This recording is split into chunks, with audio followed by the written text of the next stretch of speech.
Some plastics like Teflon can last as much as 3,000 years in the environment because we use them for cutting boards. And so all the little shavings, get washed down the sink. And that's why water treatment plants have such a high problem with microplastics. They can give us their microplastics and we can dispose of them in a zero emission process.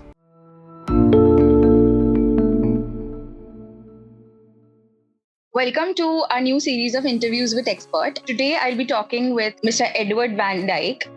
He's the CEO and president of Plastic to Green. Can you tell me a little bit about your company?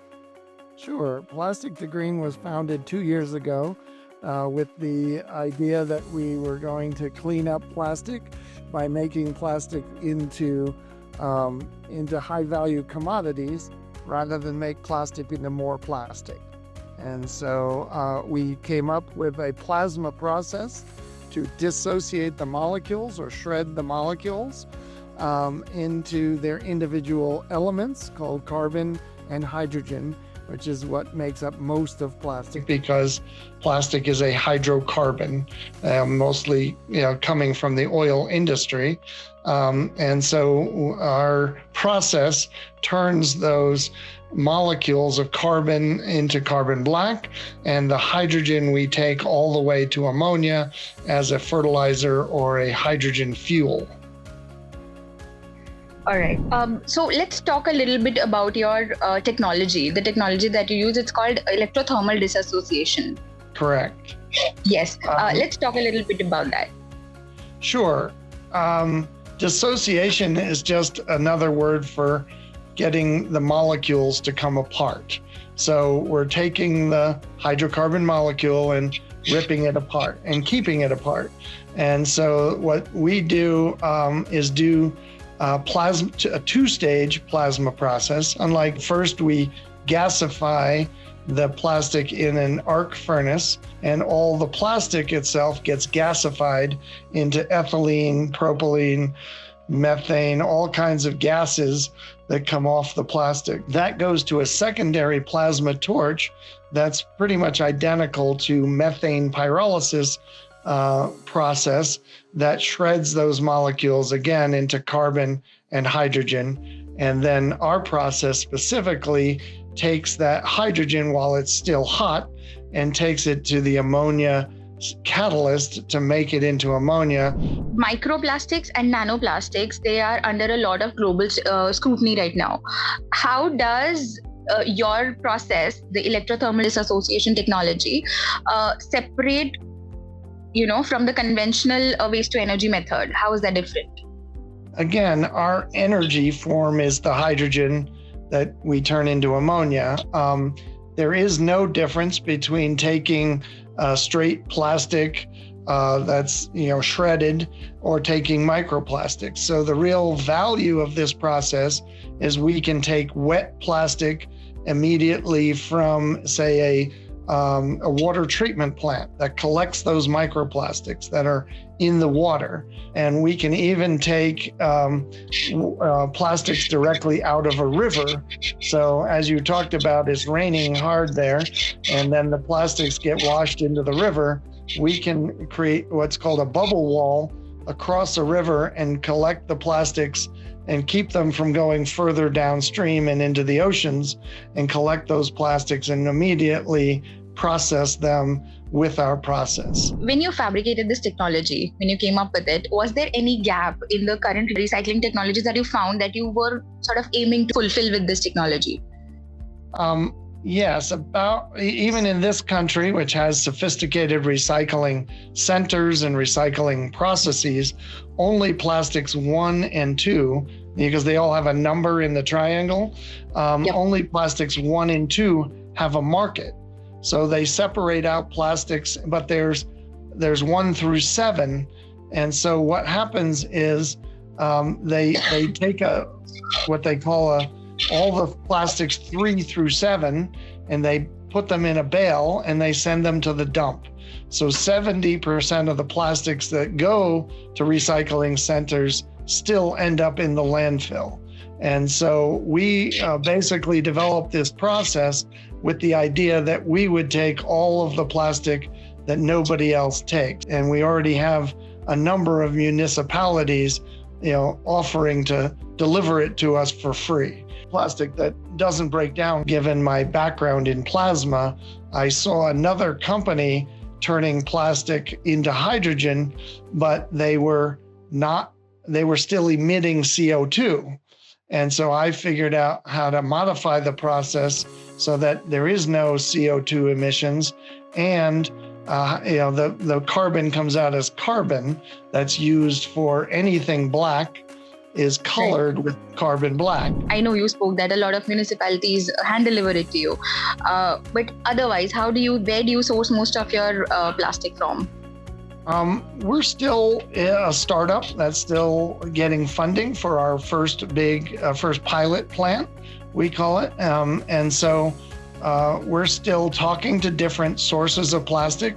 There's a company that is a well-funded startup in this state, and they specialize in artificial intelligence sorting of garbage, and they have offered to basically overload us with as much plastic as we can take just from what they sort but have no market for. So let's talk about, you make ammonia and hydrogen, like we spoke, from the plastic. Let's talk about that. What piqued your interest that led to the exploration of you making alternative fuels?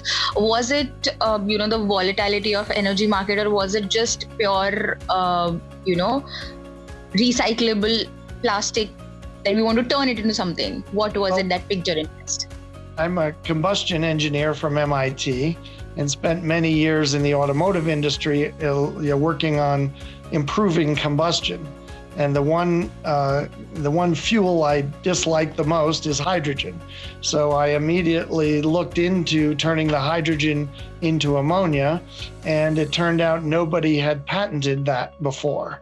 And so it was really seeing this other California company turning waste plastic into hydrogen and CO2, and saying, well, we don't want the CO2 because releasing that into the atmosphere is just making the global climate crisis worse. And so, and then looking into the value of carbon black, which is worth $2,200 a ton, it's more valuable to not make CO2 than to make CO2 and let it go out the smokestack. And so the ammonia specifically comes from my background in combustion, and Toyota is now developing engines to run on ammonia, and the shipping industry is developing ships to run on ammonia. And so because of that, I knew enough about the process to be able to figure out how to create some intellectual property around the going from plastic all the way to ammonia, as opposed to 95% of ammonia today is made from natural gas. So how is this ammonia different? I think we touched base on it a little bit. How is this ammonia different from other derivatives in the market? It's different in that we can make it for a lower cost because our hydrogen feedstock is virtually free. And so we're using the lowest amount of energy, as we're using a process almost identical to methane pyrolysis, which uses the lowest amount of energy to make ammonia. And again, if you drive that energy from renewable sources of electricity, then there's a significant value in that you make green ammonia, but you can make it for the same or less cost than gray ammonia made directly from methane. I know Haber-Bosch process is also one of them, right? Yes. How we make it. We still use that process, except that we do not have to heat up the hydrogen. The hydrogen comes out of our plasma process already hot. And so the added efficiency gain that we get with our process is taking the hot hydrogen to the Haber-Bosch process. So we're not changing how the ammonia is made, we're just changing the efficiency of how it's made. All right. What is your outlook for the role of green ammonia and hydrogen in, sort of decarbonizing industries in the next, say, 10, 12 years? If if you look at politics, it's very uncertain. But fortunately, a lot of other countries like Japan, Singapore has a shipping company that's interested in our fuel. And so other countries like Europe are much more interested in this, in the output of what we're making. And so we're not sure whether our first big plant is going to be in the United States or whether it's going to end up being in some other country, because other countries value the ammonia more. This is a worldwide opportunity and a worldwide problem. Plastics is a worldwide problem. And so we can build these plants anywhere in the world to solve this plastic crisis at the same time we make a carbon-free fuel. So this will not exactly be made in America product if your first plant is in Europe or Japan, because I know Trump is a lord.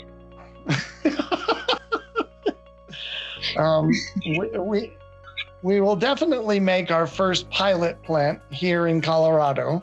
We have a lot of support here in Colorado.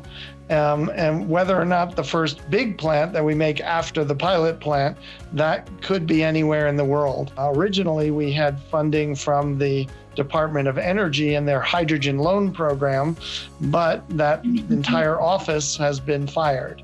So yes, there's political issues in this country around what we started a few years ago and where we're going to end up getting the financing to go big and start solving this problem in a big way. Because you spoke about, export bans. The production, ammonia and hydrogen production, according to your process, is heavily reliant on plastic. So how has that export affected you, or has that affected you at all? We did a back of the envelope calculation, and we plan on making 600 metric tons of plastic per day plants. So they take in 600 tons of plastic per day.